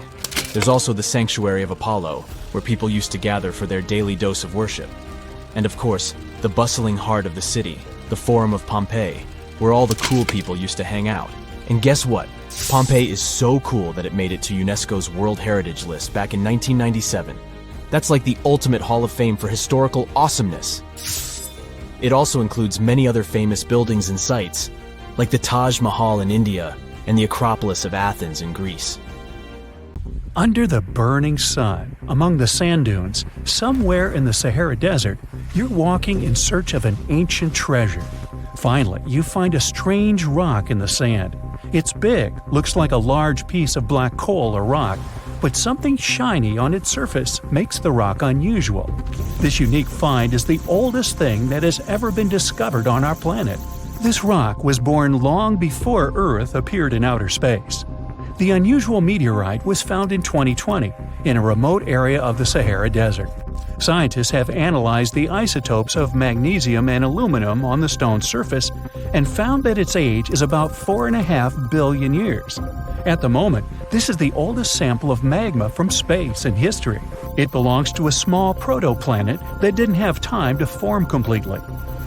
It happened a very long time ago when our solar system was forming. Many huge asteroids were floating in space. Some of them were formed into huge celestial bodies, which later became planets. The big rocky planets were absorbing the smaller ones. The rock was part of a little protoplanet that just began its formation, but another huge asteroid destroyed it. The planet shattered into billions of pieces. Some of them became part of other planets. Some flew outside the solar system, and one piece that had been wandering in space until our Earth was formed. After that, it hit the planet's atmosphere and fell into the territory now known as the Sahara Desert. The rock was discovered in 2020, but the erosion of extraterrestrial rocks shows that it could have fallen much earlier. This ancient thing weighing around 70 pounds has several pieces of different meteorites inside. In simple words, it's a volcanic rock consisting of lava. It has cooled, solidified, and crystallized. That's why you notice the glitter. Scientists hope that further study of the rock will help to learn more about our solar system foundation. The biggest asteroid discovered in the U.S. is the Willamette. Its size is 84 square feet, and its weight is more than 15 tons. This is half the weight of a bus. Several people can fit on the surface of this outer space object. But the coolest thing is that it's not a rock like most meteorites that were found. Willamette is made of nickel and iron. This massive piece of metal was discovered in 1906. Now, the huge rock is kept at the American Museum of Natural History. The largest meteorite ever found is Hoba. It's located in Namibia, and people have never changed its position because it's too heavy. The weight of Hoba is 60 tons. It's heavier than a tank. The next space-related event occurred on February 28 in southwest England. On this day, a huge flash lit up the sky. Then there was a loud crash. Several residents opened the doors of their houses and noticed a black sooty spot on the lawn. They immediately guessed what had happened and reported the discovery to the British Meteorite Observation Network. If you ever find a meteorite, report it to some geological research or space center as soon as possible. The longer a space rock lies on the ground, the faster it loses its value. Rain, dust, snow, wind, scorching sun, all these factors damage the surface of the meteorite. It makes it difficult to study the celestial object. The meteorite found in England looks like coal, but it's way softer and more fragile. It most likely used to contain frozen water. The rock is part of a huge asteroid that plowed through outer space when our solar system hadn't fully formed yet. They found a unique combination of minerals inside the rock. It can help scientists learn more about the origins of the solar system and life on Earth. Now we're heading to Germany, to the small town of Nördlingen. A huge ancient meteorite's hidden here. It's very difficult to notice it unless you know the secret of this town. You're walking along the cozy little streets and looking at the buildings with beautiful architecture. You spend the whole day there and don't find anything that reminds you of a meteorite. To solve the mystery, you need to get out of town. So you climb a high hill and see that the city is located inside a pit. For a long time, locals were sure the house was located in the crater of an extinct volcano. If you look at the houses from a certain angle, you may notice an unusual shining coming from them. In the middle of the 20th century, a group of geologists came here and immediately declared that the crater doesn't look like a volcanic one. The town was built on a huge crater left by a meteorite. The huge celestial body fell here about 15 million years ago. It was so hot that the carbon bubbles inside instantly turned into small diamonds. When people were building this city, they didn't know they were using expensive stones, since the diamonds were hardly visible. The locals never attached importance to the fact that the city walls shine unusually in the sun. Now they believe this place was built from diamonds that had fallen from the sky. Our next stop is in the UK again. This time the rocks are of an earthly origin. The famous Stonehenge. People place circles of rocks here in a certain order. Everyone knows about this archaeological monument, but no one knows the reason for its creation for certain. Another construction built out of mysterious rocks was discovered just 2 miles away. It's called Superhenge. It's bigger, heavier, and takes up more space. Each plate here is 15 feet, which is about the height of 2 floors. Once, the stone stood vertically and formed a huge semicircle. But someone pushed the stones over about 4,500 years ago. It was a college prank. No, not really. That's why they couldn't be detected for a long time. Scientists still can't solve the mystery of Superhenge, but they believe the standing vertical stones were part of some huge monument. Some other amazing rocks are located in the south of Costa Rica. There are big ones, the size of a human, and there are smaller ones, the size of bowling balls. And they all have a perfectly round shape. These giant rocky spheres were created by people. It must have taken years of polishing using stone tools to get the perfect round shape. These balls are incredibly heavy, but can easily roll like a basketball. All the rocks are of a different age. Some of them were created about 2,500 years ago. Most of them are made of molten volcanic magma. Until now, scientists don't know for what purpose these stones were used. They were found in different parts of Costa Rica, near big cities. It's possible that ancient civilizations installed them specifically to show the greatness of local kings. Also, many experts believe the rocks were used as a tool for studying astronomy. The people who knew their purpose of the rocks had disappeared, and the history of the stones was lost along with them. Let's finish our journey with the coolest archaeological find. You're walking through the desert of Peru and climbing a low hill. You look down and notice the surface of the hill is covered with strange lines. You walk far away and see a huge cat on the hill. Such a drawing is called a geoglyph. Its length is around 120 feet, which is about half the size of a Boeing commercial jet. Archaeologists discovered the giant cat in 2020 and found out that it had been created somewhere between 200 and 100 BCE. This huge drawing is part of a mysterious group of different pictures. In addition to the cat, there are other animals, plants, and fantastic figures. All of them were found in the desert of Peru. The kitten was found by chance. Archaeologists didn't see it at first because natural erosion on the hillside had almost erased the silhouette. It's March 1974. The Betts family, Jerry, Antoine, and their son Terry, are walking through the woods at their estate on Fort George Island. As they enjoy their spring walk, little do they know that today they'll come across something that'll change their lives forever. As Terry walks ahead, he can feel something pulling him towards an unknown object. Unsure of what to make of this feeling, but curious to pursue whatever's calling to him. "Terry, where are you going?" his mother calls out, but he ignores her and frantically tries to find this unknown thing. He wants it, he needs it, and then he can see something. A shiny silver sphere, the size of a bowling ball, nestling among the grass. As Terry approaches it, he notices it's eerily untouched, with no damage or dirt on it. Terry picks it up. It's heavy, but he holds it tight. "Always finding junk where you go," his father laughs. Terry was always collecting strange metallic objects. He found them fascinating. "It's just a souvenir, that's all." The three of them look at the ball, all intrigued by the perfect shiny sphere. As they walk back home, they excitedly discuss its possible origins, fantasizing the possibilities that maybe it's a cannonball used by conquistadors, or that it could have fallen from a NASA satellite in orbit. They arrive home, and Terry places the mysterious ball on a windowsill in his room, next to many of his other exhibits, and it sits there for now. 2 weeks pass, and Terry has a friend over. They hang out and take turns playing the guitar.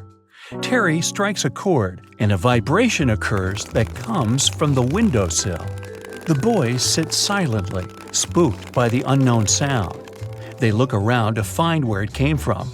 "It's probably just a possum," Terry says calmly. But as he raises his pick, he looks towards the sphere suspiciously. As he strikes another chord, he sees the sphere vibrate, and this time, it's also emitting a humming sound.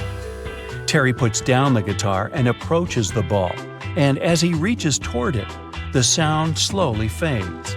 Startled, he stands in silence before calling out to his dad. Terry explains the strange phenomenon to his father. Antoine looks at it closely, then holds it up to his ear. As he shakes it vigorously, he can feel something inside the ball moving. Shocked, he places it down on a table. Once placed, it begins to roll, moving towards one edge of the table, then circling around, moving corner to corner in a rectangle, endlessly searching for something, possibly an exit, until finally it rolls back to the middle, becoming motionless once more. They all look at the ball, puzzled by the display, and Antoine places the ball on the floor. As soon as it touches the surface, it quickly rolls toward the door. This time, it's clear the sphere wants to make an escape. The thing is too valuable to lose, and Terry quickly chases after it. He grabs it before it leaves the house. He places the ball somewhere safe inside a box, incapable of another escape attempt. Over the following days, Terry took it upon himself to make his own experiments. He found that when within the sunlight, it appeared to be more active. His opinion was that it reacted to solar radiation. When hit with a hammer, it would ring out loudly, as though it felt the strike. Strange things also occurred in the Betts family home. Doors would suddenly slam shut at night, and strange organ music played throughout the house, even though they didn't own an organ. The family sat down to discuss the sphere. They felt it was something truly extraterrestrial, and they required professional advice. The authorities came to review the ball, puzzled by the object, as it moved in an unpredictable way. but they couldn't recognize what it was or provide an explanation for it. All they could confirm was that it didn't come from another planet. The Betts family disagreed and wanted a second opinion. They sent it to Dr. J. Allen Hynek, an astronomer and expert in the extraterrestrial. He spent 6 hours reviewing the sphere. Through his many examinations, the doctor found that the strange sphere emitted radio waves and had its own magnetic field. With this new information, the Bettses were interviewed by a reporter. The mysterious sphere quickly became famous. Its story spread in papers throughout the USA and even made the news internationally. Everyone wanted to know more about this mysterious sphere. A television crew soon visited the Betts' house, hoping to experience the extraterrestrial object firsthand. The sphere was placed on the ground. It did its usual trick, and the visitors stood there, speechless at what they were witnessing. The reporters asked to place the family's poodle next to the ball to provide an indication of the sphere's size. As the dog sat next to it, it began to whimper and covered its ears with its paws, something it had never done before around the ball. The Betts family felt they had something truly valuable and insured it through Lloyd's of London, and if they left it at home, they had someone stay to watch it, ensuring no one would steal it or let it escape. But what was the mysterious Betts sphere really?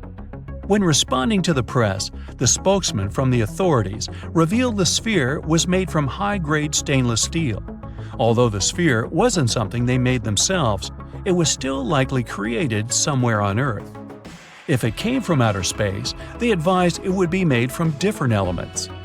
Their review showed the shell of the sphere is 1 inch thick and hollow inside. It weighed 22 pounds, the exact weight for that amount of stainless steel. It had no seams on it, the shell was scuffed in parts, and had a small triangular mark 3 millimeters long. They were sure it was just a steel ball. But they wanted to confirm further by using X-rays. They found small beads of residue inside. These beads would have been caught inside the object when it was manufactured. Clarifying why there was a feeling of movement inside the ball, they also solved the mystery of the strange movement. As it's a perfectly balanced sphere, sitting on the slightest uneven surface would cause it to roll. The Betts' house had uneven stone floors, and it had only ever been witnessed to move around there. The authority also wanted to cut it open to prove their assessment. However, the Bettses were adamant that it couldn't be damaged. It was identified further that the sphere was just a ball check valve produced by the Bell & Gossett Company. The ball's size, weight, and metallurgic composition matched perfectly to what they made. Confirming how it managed to make the journey to the Betts' estate 3 years before the discovery of the sphere, an artist, James Durling Jones, had collected a few of these ball check valves. He liked to use them in his sculptures. With no room inside of his bust, he put them on the top of the roof rack.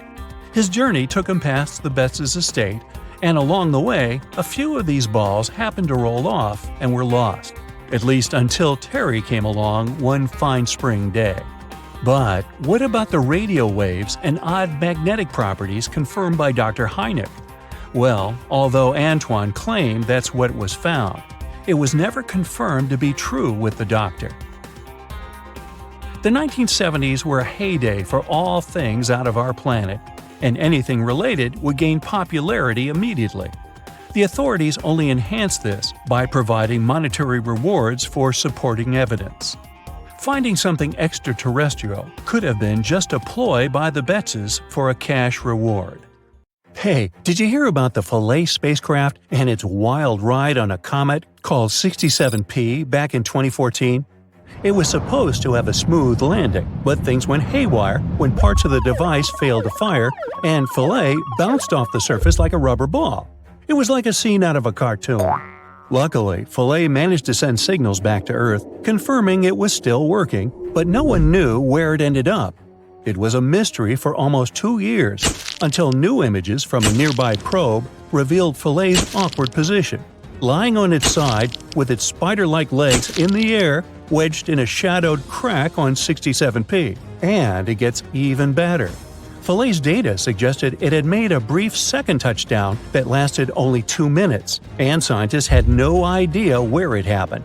It was like a game of cosmic hide-and-seek. Yoo-hoo! One planetary scientist from the European Space Agency said that Philae left them with, quote, one final mystery waiting to be solved, end quote. The good news is that scientists were able to uncover Philae's second touchdown site and learn more about the surface of 67P. It turns out that when Philae bashed into the surface, it scraped away a layer of dust and debris about 10 inches deep on the surface of the comet, revealing its icy interior. The ice was so bright that the team could see it even in images taken almost 2 years after Philae's crash. It was like uncovering a secret treasure hidden deep in the comet's belly. And there's more. The timing of the crash allowed scientists to calculate how soft 67P's interior was. By analyzing data from a magnetometer within Philae, they noticed a significant spike right around the time of the second touchdown. The spike lasted for about 3 seconds, and the team concluded that the comet's interior was about as soft as freshly fallen snow. Imagine that, a comet with fluffier boulders than froth on a cappuccino. Now that planetary scientists have a better understanding of a comet's physical characteristics, they can plan for future missions with much more certainty. And that's where things get exciting. The hope for a future project named Ambition would be to return, for the first time, a cryogenically stored sample from a comet's interior to Earth. Philae lander may not have had the smoothest landing, but it sure gave us some wild and wacky cosmic adventures.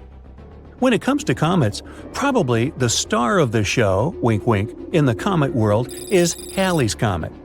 As a periodic comet, it visits Earth every 75 years or so, which means that you have a chance to see it twice in your lifetime. The last time it came by was in 1986, and it won't return until 2061. The comet was named after the English astronomer Edmund Halley, who realized that 3 comets seen in 1531, 1607, and 1682 were the same comet returning again and again. He predicted that the comet would return in 1758, and it was named after him, even though he wasn't alive to see it. Halley's Comet was first seen in 239 BCE, and ancient Asian astronomers, that's a mouthful, recorded its passage in their chronicles. Back then, people believed that comets were omens of great disaster or change. But we know better now. In the 1900s, the writer Mark Twain joked that he came in with Halley's Comet in 1835 and that he expected to go out with it. He passed the day after the comet's closest approach in 1910. Wow. The comet Hale-Bopp also gathered some attention back in 1997. This comet was so bright that people could see it with their naked eye for about a year and a half, especially in the northern hemisphere. In fact, it was 1,000 times brighter than Halley's Comet. Even folks in heavily lighted areas, like Chicago, could catch a glimpse of its blue and white tails. The Hale-Bopp comet was discovered by Alan Hale in New Mexico and Thomas Bopp in Arizona. They were just gazing at the sky and suddenly saw this fuzzy object nearby that wasn't there before. Astronomers were excited about this event too. They used telescopes to study the comet as it approached, and NASA even used the Hubble Space Telescope to get a better peek. Hale-Bopp's nucleus was huge, like 19 to 25 miles across, and there was a lot of dust streaming out from it. Now, speaking of Hale-Bopp, the pop song Bop by the Hanson Brothers was a worldwide hit in that very same year, 1997. Is there a connection? Anyway, 5,000 years ago, another comet swung by our sun and put on a show for civilizations across Eurasia and North Africa. Unfortunately, this mysterious visitor wasn't recorded in any historical accounts, but scientists have a sneaky way of figuring things out. Enter Comet Atlas, or C2019Y4, which made its debut in 2020. Sadly, Atlas met its end when it broke apart into a shower of icy fragments.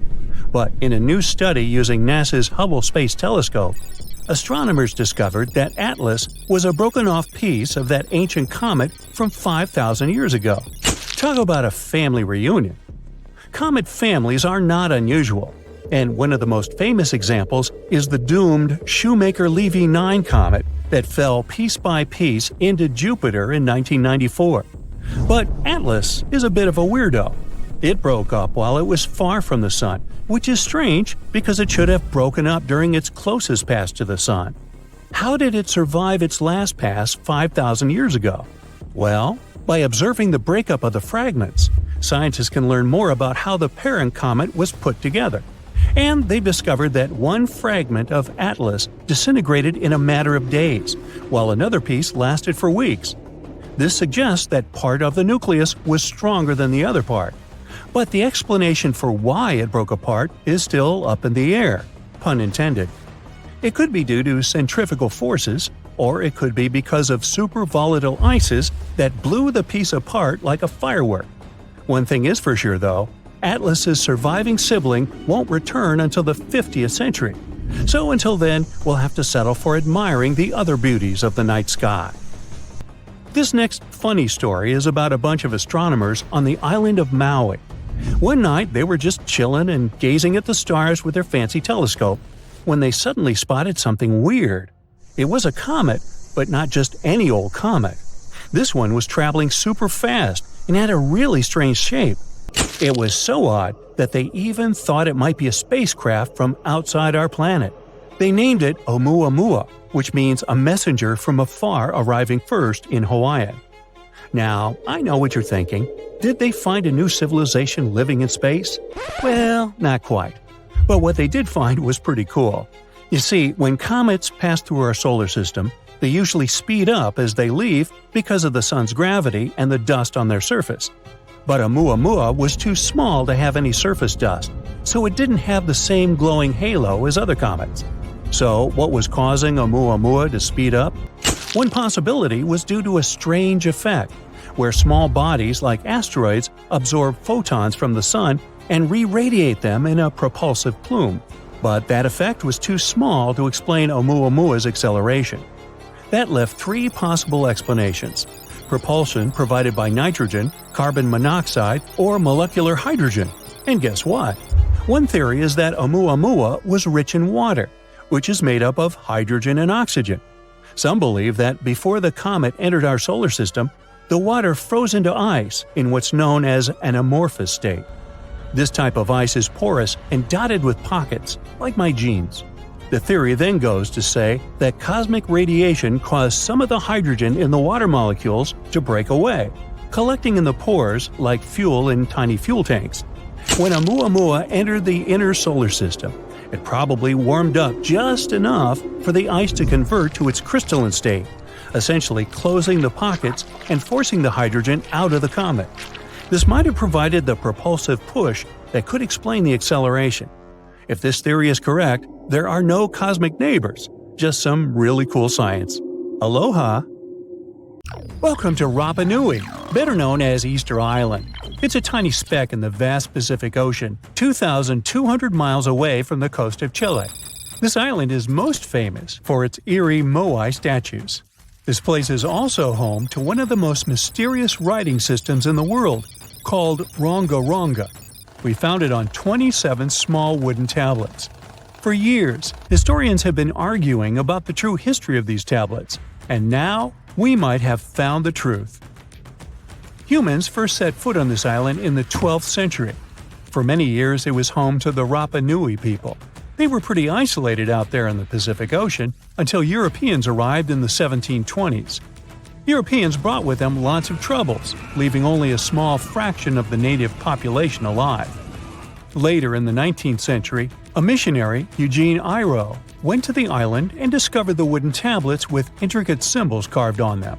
He wrote how marvelous they are, but there are hundreds of them on the island, and that they can be found in every household. But unfortunately, not all of them survive to this day. We've only got 27 of them. Some of them were heavily weathered, burned, or otherwise damaged, and now they're scattered all over the world in museums and private collections. Some of the language's artifacts were carted off to Tahiti and then to Europe by Europeans, leaving none behind on Easter Island itself. The four sacred tablets found their home in a congregation in Rome. They were the ones used in the recent discovery. For years, historians have been arguing whether this writing system was made up by the islanders themselves or they borrowed it from Europeans. To find the truth, they decided to use a technique called radiocarbon dating. All organic materials, like wood, charcoal, and so on, contain a tiny amount of a radioactive form of carbon called carbon-14. When life comes to an end, things stop taking in carbon-14, and the amount they had starts to decay over time. By measuring how much carbon-14 is left in a sample, we can assume how old this sample is. This is how we learn the age of many fossils and artifacts. So, they looked at the age of some Ronga-Ronga tablets. 3 of them were crafted from trees grown in the 18th or 19th century, which aligns with the arrival of Europeans.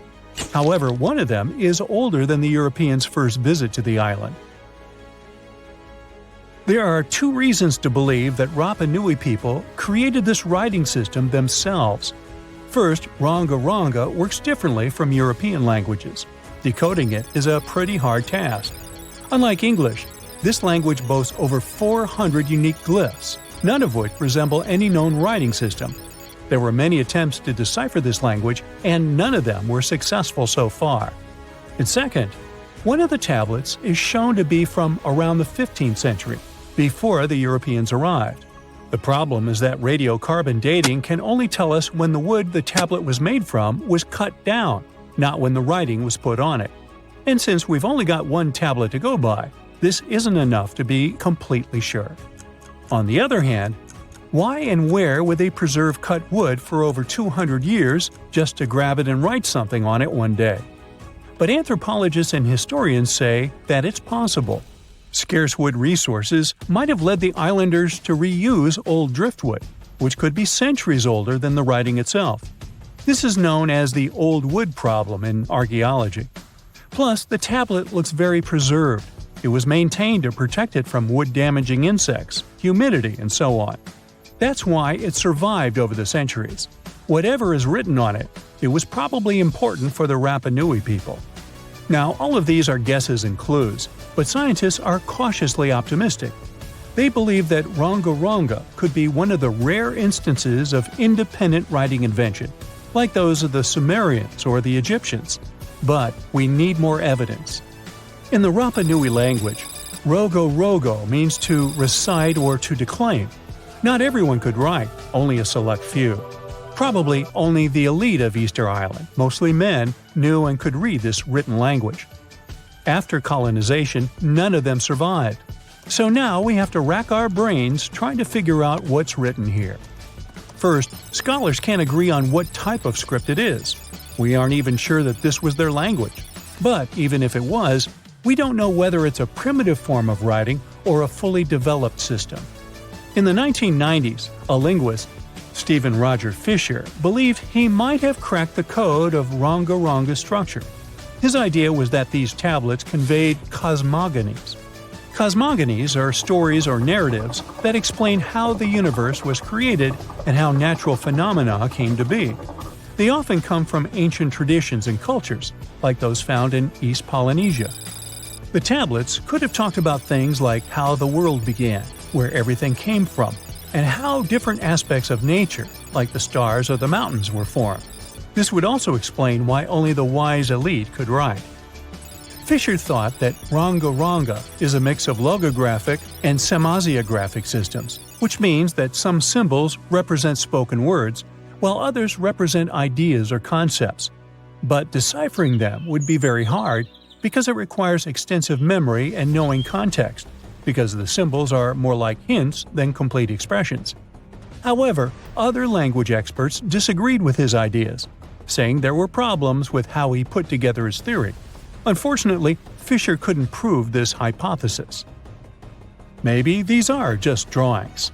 If we look at the tablets, there are some things that look recognizable: people, animals, plants, and geometric shapes. There are some birds.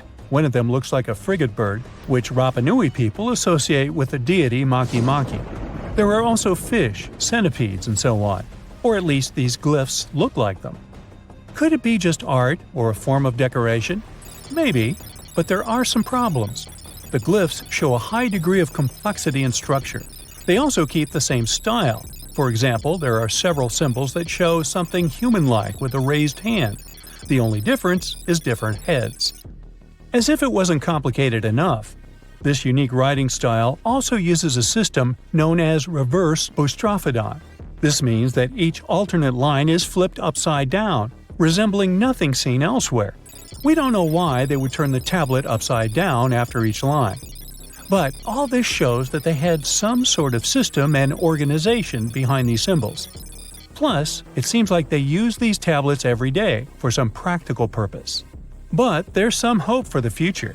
New technology, like AI and other computer programs, might help us understand lost languages. We already started creating algorithms that could help us solve other mysteries, like the Voynich manuscript. Academics even organized the Vesuvius Challenge, a machine learning competition that, in 2023, cracked the riddle of the ancient Herculaneum scrolls. The scrolls were buried under volcanic mud after the catastrophic eruption of Mount Vesuvius in 79 AD.